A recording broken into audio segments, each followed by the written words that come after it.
അച്ഛൻ എടുക്കാത്തതാണ്. പിന്നെ അച്ഛൻ പറഞ്ഞുകൊണ്ട് നോക്കണമെന്നേ ഉള്ളൂ.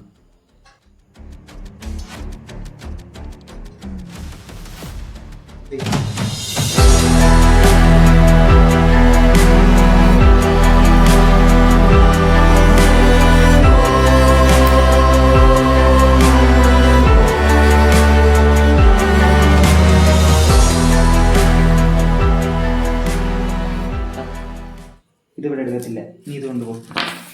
അയ്യോ, അങ്ങനെ പറയല്ലേ. എടാ, നീ ഇത് എവിടെ നിന്നെടുത്തോ അവിടെ തിരിച്ചുകൊണ്ടുവരണം. ഇതിന്റെ പേരാണ് റോഡ് സ്റ്റോൺ. ഇതിന്റെ വില നീ വിചാരിക്കുന്നതിന്റെ അപ്പുറം. ഇത് രാവിലെ മൈൻഡ് ചെയ്തെടുക്കുന്ന സാധനം. ഇന്ത്യയിൽ തന്നെ ഒരു 10-15 ഗ്യാങ് ഈ കല്ലിന്റെ പുറകെയുണ്ട്. ഇത് നമ്മുടെ കയ്യിൽ നിൽക്കുന്ന കാര്യമില്ല. അതുകൊണ്ട് നീ ഇത് എവിടെ കിടന്നു വെച്ചാൽ അവിടെ തന്നെ കൊണ്ടുവരണം, മനസ്സിലായ? എനിക്ക് ഈ കല്ല് എവിടെ